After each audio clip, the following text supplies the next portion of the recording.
உம்மத்தை பற்றி எந்த எந்த எண்ணத்தில் இருந்தாங்க, எப்படி இருந்தாங்க அப்படின்னா அதிகமாக கவலை உடையவர்களாகவே இருந்தாங்க. கவலைப்பட்டு தன்னை தானே ரொம்ப மௌனத்திலே இருப்பாங்க. அதிகமாக எப்பயுமே மௌனமாகவே இருப்பாங்க. தேவையில்லாத விஷயங்களில் பேச மாட்டாங்க. எப்பயுமே சோகமாகவே இருப்பாங்க. ஏதோ ஒரு கவலைக்கிடமாகவே இருப்பாங்க. என்ன காரணம்னா, என்னுடைய உம்மத்து யாரும் நரகத்தின் பக்கம் போயிடக்கூடாது. அது நபி ஸல்லல்லாஹு அலைஹி வஸல்லம் ரொம்ப கவலைப்பட்டாங்க. நம்ம உம்மத்தை நம்மளும் இருக்கிறோன்ற ஒரு வகையில் அல்லாஹ் தஆலா நம்மளுக்கு பெரிய பாக்கியம் கொடுத்துருக்காங்க. நபியோட உம்மத்தாக எத்தனையோ நபிமார்களுக்கு இருக்காங்க. இந்த நபிமார்களுக்கும் கிடைக்காத ஒரு பெரும் பாக்கியம் நமக்கு கொடுத்துருக்கு. நபி ஸல்லல்லாஹு அலைஹி வஸல்லம் நமக்கு கிடைத்த பெரிய வரப்பிரசாதம். நபி ஸல்லல்லாஹு அலைஹி வஸல்லமுடைய உம்மத்து முதல் சொர்க்கத்தில் நுழையக்கூடிய உம்மத்து. சொர்க்கத்தில் முதலாக ஆதம் அலைஹிஸ்ஸலாம் படைக்கப்பட்ட மனிதர்களே முதல் மனிதன். ஆனால் அவர்களுடைய உம்மத்துகள் யாரையும் காலத்தில் என்ன பண்ணல, சொர்க்கத்தில் முதலாக நுழைய வைக்கணும். முஹம்மது ஸல்லல்லாஹு அலைஹி வஸல்லம் உம்மத்தை தான் முதலாக சொர்க்கத்தின் வாயிலில் நுழைய வைப்போம். அப்பேற்பட்ட சிறப்புடையவர்கள் தான் நம்ம. நம்மளுடைய சிறப்பை நம்ம விளைவிக்கணும். நம்ம யாருன்றது நம்மளுக்கே தெரியறதில்லை. மெயினான விஷயம், எல்லா நபிமார்களும் கெஞ்சி எல்லா இடத்துல மன்றாடி கேட்டது நம்மளுக்கு கேட்காம அல்லாஹ் கொடுத்தான். ஆனால் நம்மளுக்கு அது பெரிய ஒரு பிரசாதம், நம்மளுக்கு பெரிய ஒரு பொக்கிஷத்தை நம்மளுக்கு கையில் கொடுத்து இந்தா வச்சுக்கோ அப்படின்னு சொன்னாக்கா நம்ம என்ன பண்ணுவோம்? ஒரு சின்ன பிள்ளைகிட்ட குழந்தைகிட்ட தங்கமோ வெள்ளியோ கொடுத்தாக்கா என்ன செய்யும்? பெரிய முத்தோ மாணிக்கத்தோ எல்லாம் கொடுத்தாக்க என்ன செய்யும்? விளையாடிக்கிட்டு இருக்கும். அதோடைய அருமை அதுக்கு தெரியாது. அதோடைய அருமை யாருக்கு தெரியும்? அந்த தங்க வியாபாரிகிட்ட கொடுத்தாக்கா, அந்த வெள்ளி வியாபாரிகிட்ட கொடுத்தாக்கா அதோடைய அருமைகள் தெரியும். நம்மக்கிட்ட அப்படி தான் தீன் இருக்குது. நம்மக்கிட்ட தீனை கொடுத்துட்டான், எந்த ஒரு கஷ்டமும் இல்லை. நம்ம அத்தா முஸ்லீமாக இருந்தாங்க, நம்மளோட அத்தாவுடைய அத்தா முஸ்லீமாக இருந்தாங்க, களிமா சொல்லியிருந்தாங்க. நம்ம வாழையாக என்ன பண்ணுறோம்? தொட்டு களிமாவுடைய வாழ்க்கையை வாழணும், பேரில் சொல்லிக்கிட்டு இருக்கோம். ஆனால் நம்ம என்ன இல்லை, அசலில் உண்மையான முஸ்லீமாக இல்லை அப்படின்றது தான் உண்மையான நிதர்சனம். குர்ஆனில் அல்லாஹ் சொல்லும்போது யா அய்யுஹல்லதீன ஆமனூ கூனூ ஆமினூ பில்லாஹ், ஓ ஈமான் கொண்ட விசுவாசிகளே. எப்படி சொல்கிறான் பாருங்க அல்லாஹ், ஓ ஈமான் கொண்ட விசுவாசிகளே அல்லாஹ்வின் மீது ஈமான் கொள்ளுங்கள். அல்லாஹ் அப்படி சொல்ல மாட்டான். ஈமான் கொண்ட விசுவாசிகள் வார்த்தை சொல்லிட்டான். ஈமான் கொண்ட விசுவாசிகள், நம்பிக்கை கொண்ட விசுவாசிகளே நம்மளை கூப்பிட்டு அல்லாஹ் மீது ஈமான் கொள்ளுங்க, அல்லாஹ் மீது நம்பிக்கை கொள்ளுங்க. அப்படின்னா என்ன அர்த்தம்? நம்மளாம் ஈமான் கொண்டு இருக்கணும் சொல்கிறோமே தவிர உண்மையாக உறுதியாக அல்லாஹ் மீது ஈமான் கொண்டவராக இல்லைன்றது தான் இங்கே அல்லாஹ்தான் நம்மளுக்கு சொல்லி காட்டும். அப்போ நம்மளுடைய உள்ளத்தில் ஈமான்றது முழுமையாக போய் சேரலைன்றதுக்கு தான் அல்லாஹ் எப்படி சொன்னால் சில்மி காஃபா, பரிபூர்ணமான முறையில் ஈமானில் உள்ளே நுழைஞ்சிருங்க, உள்ளே வந்துருங்க. இஸ்லாமில் இருக்கிறன்னு விஷயம் கிடையாது. இஸ்லாம் எப்படி சொல்லுதோ அந்த முறையில் நீ நடந்து கொள்ளுங்க, முழுமையாக உள்ள நுழையுங்க அப்படின்றது தான் அல்லாஹ்வுடைய கட்டளையாக இருக்குது. கண்ணியமானவர்களே, அல்லாஹ் தஆலா என்ன கட்டளை எழுதிச்சானோ அதை நபி ஸல்லல்லாஹு அலைஹி வஸல்லம் வாழ்க்கை முறையில் நம்ம வாழ்கிறது தான் வெற்றி இருக்குது. உண்மையிலேயும் மறுமையிலும் உண்மையிலேயும் நம்மளுக்கு வெற்றி வேணும், மறுமையிலேயும் நம்மளுக்கு வெற்றி வேணும்னா நபியோடைய வாழ்க்கை மட்டும்தான் நம்மளுக்கு உன்னதமானது, வேறு எதுவுமே கிடையாது.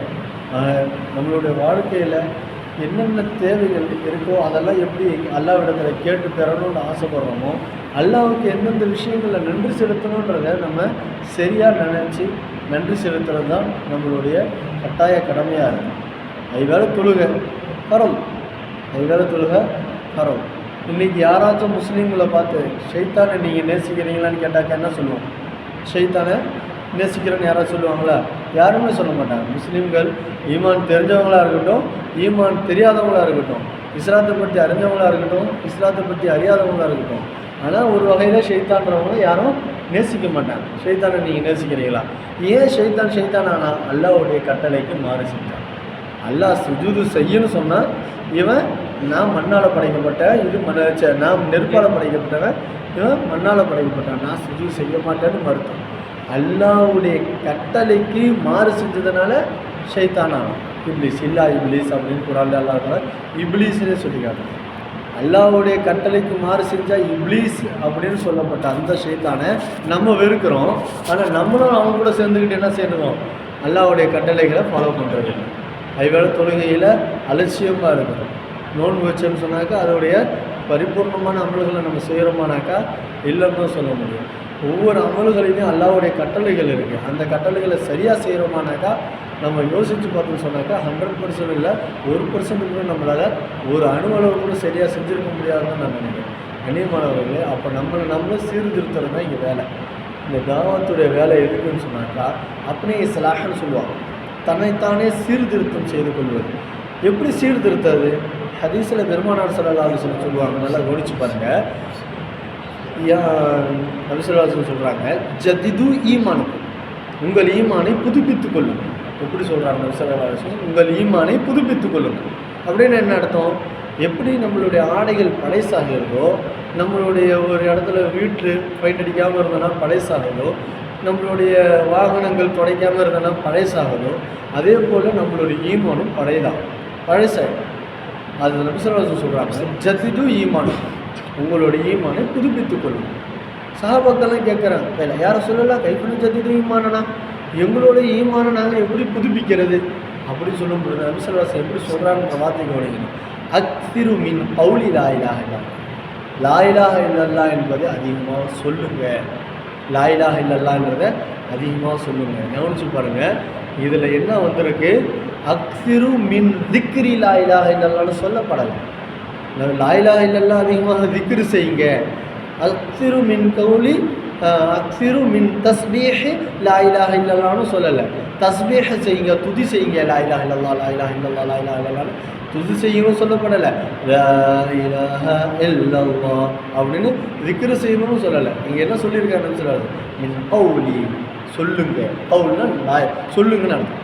லா இலாஹ இல்லல்லாஹ், லா இலாஹ இல்லல்லாஹ் வந்து சொல்லுங்க. அக்ஸிருன்னா அதிகமாக. அப்போ லா இலாஹ இல்லல்லாஹ் அதிகமாக சொல்லுங்கன்னா கலிமாவின் பக்கம் மக்களை அழைச்சிக்கிட்டே இருங்க, சொல்லிக்கிட்டே இருங்க, கலிமாவோட வாழ்க்கையை சொல்லிக்கிட்டே இருக்க உங்களோட ஈமான் புதுப்பித்து கொண்டே இருக்கும். இதுதான் அந்த ஹதீஸோட விளக்கம். கண்ணியமானவர்களே, அப்போ அந்த கலிமாவுடைய வாழ்க்கையை நம்ம வாழ்கிறது மட்டும் இல்லாமல் பிற இடத்துல சொல்ல தான் என்ன ஆகும்? நம்ம இடத்துல ஈமான் நிலையாது. பிறரை திருத்தணுன்ற இங்கே நோக்கம் கிடையாது, அவனை குறையாக சொல்லணுன்றதும் நோக்கம் கிடையாது. யாரையும் குறையாக சொல்கிறதுக்கு தகுதியானவர்கள் இல்லை, யாரையும் குறையாக நினைக்கிறதுக்கு தகுதியானவர்கள் இல்லை, யாரும் திருத்த போகிறதும் கிடையாது. அந்த நபி ஸல்லல்லாஹு அலைஹி வஸல்லத்துக்கு அல்லாஹ் தஆலா என்ன சொல்லியிருக்கான்? ஹிதாயத்து கொடுக்கறது என் கையில், உனக்கு எத்து வைக்கிற வேலை மட்டும்தான். நபிக்கே அந்த வேலை, உங்களுக்கு எடுத்து வைக்கிறது மட்டும்தான் உங்களுக்கு கடமையாச்சு. உங்களுக்கு ஹிதாயத்தை நீங்கள் கொடுத்தே ஆகணும், கட்டாயப்படுத்துறது இல்லை, உச்சந்தலையிலேருந்து உள்ளங்கால் வரையும் அவங்க நரகத்துக்கு போகிறாங்க தலை வருதுலாம் கிடையாது. யார்? அவங்களுடைய அதுதான், அவங்களோட பெருத்தா அபு தாலிபுடைய களிமா, லா இலாஹ இல்லல்லாஹ் களிமா வாயில் காதலியாச்சும் சொல்லிடுங்களேன், என் காதல்னு சொல்லுங்கள், வேறு யார்ட்டையும் சொல்லாதீங்க அப்படின்னு இவ்வளோ கெஞ்சினாங்க. ஆனால் என்ன செய்யலை? உச்சந்தல்லேருந்து உள்ளங்கால் வரைக்கும் தொடர ஆரம்பித்தாங்க. ஏன்? நபியோட கரம்பட்ட கை எந்த இடத்துல நரக நெருப்பு தீண்டாது. கடைசியில் பாதத்துக்கிட்ட வரும் பொழுது ஜிப்ரீல் அலைஹிஸ்ஸலாம் வந்து பிடிச்சிட்டாங்க. அவங்களுக்கு நரகத்துக்கு, ஏன்னா அவங்க களிமா சொல்லலை, களிமா இல்லாமல் ஈமான் இல்லாமல் மூத்தாக போகிறாங்க. இப்போ அவங்கள நீங்கள் தடவிட்டுன்னு சொன்னாக்கா அவங்களுக்கு நரகம் இல்லாமல் போயிடும். நரகத்தில் போட்டு எந்த ஒரு வேதனையும் எல்லாருக்கும் இருக்காது. அதனால் அவங்களுக்கு சிறிய வேதனையாக நரகத்தில் ரொம்ப சிறிய வேதனை நெருப்பாலான செருப்பு அது அணிவிக்கப்படும். ஏன்? உடம்பு பூரா என்ன இருக்குது? நபியுடைய கரம் பட்டுருச்சு. அதனால் அங்கே தான் என்ன இருக்காது? நரகத்துக்கு நெருப்பு தீண்டாது. ஆனால் கால் பாதத்துலேருந்து நரகத்துடைய நெருப்பு தீண்டி மூளை வரைக்கும் கொதிக்குமா, அந்த அளவுக்கு வேதனை செய்யணும். அப்போது நபியுடைய கவலை யாருமே நரகத்துக்கு போயிடக்கூடாது. ஹிதாயத்துடைய வெளிச்சம் அல்லாஹ்விடத்தில் தான் இருக்குது. அப்போ நம்ம சொல்ல வேண்டியது நம்மளுடைய ஈமானை, நம்மளுடைய அமல்களை சரி செஞ்சுக்கிறதுக்கு தான் பிற இடத்துல சொல்கிறோமே தவிர யாரையும் திருத்துறதுக்கும் இல்லை, யாரையும் குறையாக பார்க்குறதுக்கும் கிடையாது. அப்போ நம்மளுடைய ஈமான் சரியாகும். அதுக்கு தான் நபி ஸல்லல்லாஹு அலைஹி வஸல்லம் இந்த இடத்துல என்ன சொன்னாங்க? அக்ஸிரு மின் கௌலி லா இலாஹ இல்லல்லாஹ், அதிகமாக லா இலாஹ இல்லல்லாஹ் கலிமான் பக்கம் சொல்லிக்கிட்டே இருங்க. இப்போ நான் உங்களுக்கு சொல்கிறேன், கலிமாவை பற்றி உங்களுக்கு சொல்லிக்கிட்டு இருக்கேன். இதை தான் இங்கே நபி ஸல்லல்லாஹு அலைஹி வஸல்லம் சொல்லி காட்டுறேன். சொல்லுங்க. அக்ஸிருன்னா அதிகமாக. அதிகம்ன்ற அர்த்தம் கசிர் அப்படின்னு சொன்னாக்க அதிகம்னு அர்த்தம், கொஞ்சம். அக்ஸிருன்னு சொன்னாக்கா தஃப்லீல், இஸ்மு தஃப்லீல்னு சொல்லுவோம், ரொம்ப அதிகம். அப்போது நம்ம விவரம் தெரிஞ்சதுலேருந்து சொல்லிக்கிட்டே இருக்கணும் தான் அது அர்த்தம். கண்ணியமானவர்களே, ஆக இந்த ஈமானுடைய வாழ்க்கையை வாழ்ந்து ஈமானுடனே மரணிக்கின்ற பாக்கியத்தை அல்லாஹ் நம் அனைவர்களுக்கும், நம்மளுடைய பிள்ளைகளுக்கும், நம்மளுடைய குடும்பத்தார்களுக்கும் அல்லாஹ் நசீபாக்குவாராக. ஒன்று கூடியதை போன்று சொர்க்கத்தில் உயர்ந்த சொர்க்கமான ஜன்னத்துல் ஃபிர்தௌஸ் என்கின்ற சொர்க்கத்திலும் அல்லாஹ் தஆலா ஒன்று கூட்டுவானாக. அல்லாஹ் தஆலாவுடைய திருப்பொருத்தத்தை நம் அனைவருக்கும், நம் குடும்பத்தார்களுக்கும், நம் அனைவருக்கும், முஸ்லிமான ஆண்பின் அனைவர்களுக்கும் அல்லாஹ் தஆலா நசீபாக்குவானாக. எதை சொன்னோமோ, எதை கேட்டோமோ அதன் பிரகாரம் விளங்கி அமல் செய்கின்ற பாக்கியத்தை அல்லாஹ் தஆலா நம் அனைவருக்கும் நசீபாக்குவானாக. வஆகிரு துஆனா அல்ஹம்துலில்லாஹி ரப்பில் ஆலமீன். அஸ்ஸலாமு அலைக்கும் வரஹ்மத்துல்லாஹி வபரகாத்துஹு.